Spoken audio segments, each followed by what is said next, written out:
നിങ്ങൾ കണ്ട ആ ഒരു പുൽക്കൂട് എങ്ങനെയാണ് സെറ്റ് ചെയ്തതെന്ന് നോക്കാം. ഫസ്റ്റ് തന്നെ ഞാൻ ഡീറ്റെയിൽ ആയിട്ടൊന്നും സെറ്റ് ചെയ്യുന്ന വീഡിയോ എടുത്തിട്ടില്ല, സോറി. അപ്പോൾ നമ്മൾ ലാസ്റ്റ് ക്രിസ്മസ് മുതൽ ഇങ്ങനെ ഒരു ക്രിസ്മസ് സ്ക്രൈബ് വാങ്ങിയിട്ടുണ്ടായിരുന്നു. അത് നമ്മൾ കഴിഞ്ഞ ക്രിസ്മസിന് അതാണ് കേട്ടോ ഉപയോഗിച്ചത്.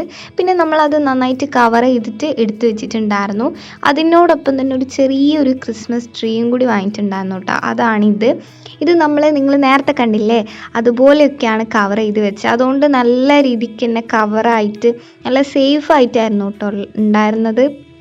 അധികം പൊടിയും പിടിച്ചിട്ടില്ല, ഡാമേജ് ആയിട്ടും ഒന്നും വന്നിട്ടില്ല. അപ്പോൾ ഇപ്പം ഞങ്ങൾ അതൊക്കെ സെറ്റ് ചെയ്യാണ്. അങ്ങനെ എന്താ നമ്മൾ ട്രീ ഇവിടെ സെറ്റ് ആയിട്ടുണ്ട്. ട്രീയിൽ ഡെക്കറേറ്റ് ചെയ്യാനുള്ള ബോൾസ് ഒക്കെ കഴിഞ്ഞ പ്രാവശ്യമുള്ളത് തന്നെയാണ് നമ്മൾ ഇപ്പോഴും യൂസ് ചെയ്യുന്നത്. മെയിൻ കാരണം എന്താണെന്ന് വെച്ചാൽ ക്രിസ്മസ് ആകുമ്പോഴത്തേക്ക് നമ്മൾ ക്രൈബ് ഉണ്ടാക്കാനായിട്ട് തുടങ്ങിയിട്ടുണ്ടായിരുന്നു കേട്ടോ. ഇപ്രാവശ്യം നമ്മളൊന്നും കാര്യമായിട്ട് പുറത്തുനിന്ന് വാങ്ങിയിട്ടുമില്ല. അപ്പോൾ ഈ ഒരു ന്യൂസ് പേപ്പറിൻ്റെ ഉള്ളിലായിരുന്നു നമ്മൾ ആ രൂപങ്ങളൊക്കെ പൊതിഞ്ഞ് വെച്ചിട്ടുണ്ടായിരുന്നത്. പിന്നെ കുറച്ച് ഗാർലൻഡ്സ് സംഭവങ്ങളൊക്കെ ഉണ്ടായിരുന്നു, അതൊക്കെ പഴയ തന്നെയാണ് കേട്ടോ. പിന്നെ ഈ ഒരു ബോക്സിൻ്റെ മേലെയായിട്ടാണ് നമ്മൾ ട്രീയും ക്രൈബും ഒക്കെ സെറ്റ് ചെയ്യാനായിട്ട് പോകുന്നത്. ഇവിടെയാണ് നമ്മൾ സെറ്റ് ചെയ്യുന്നത് കേട്ടോ.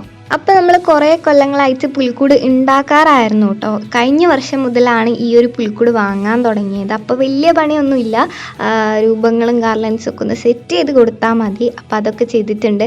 ട്രീയിൽ ഓരോന്നൊക്കെ വെക്കുന്ന സമയത്ത് ഞാൻ അവിടെ ഉണ്ടായിരുന്നില്ല, അതാണ് അതൊക്കെ വെക്കുന്ന വീഡിയോ കിട്ടാഞ്ഞത്. പിന്നെ നമ്മൾ ഇപ്രാവശ്യം വൈറ്റ് ട്യൂബ് ലൈറ്റ് മാത്രമേ വെച്ചിട്ടുള്ളൂ. കഴിഞ്ഞ വീഡിയോസൊക്കെ കണ്ടവർക്കറിയാം, എപ്പോഴും നമ്മൾ വൈറ്റും ബ്ലൂ ആണ് വെക്കാറ്.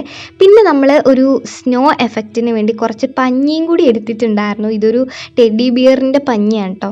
അപ്പോൾ അത് എടുത്തിട്ടുണ്ടായിരുന്നു. ആദ്യം കുറേയൊക്കെ വെച്ചു, ലാസ്റ്റ് ഓവറായിന്ന് മനസ്സിലായപ്പോൾ നമ്മൾ അവിടെ നിന്നും കുറേയൊക്കെ എടുത്ത് മാറ്റി. നിങ്ങൾക്ക് വേണമെങ്കിൽ പ്ലെയിൻ ആയിട്ടുള്ള തുണി ക്രൈബിൻ്റെയും ട്രീൻ്റെയും താഴെ വെക്കാം. നമ്മളിവിടെ തൽക്കാലം നമ്മളെടുത്തുള്ള ഒരു തുണിയാണ് വെച്ചത്. നമ്മൾ ക്രൈബ് ഇവിടെ സെറ്റ് ആയിട്ടുണ്ട്.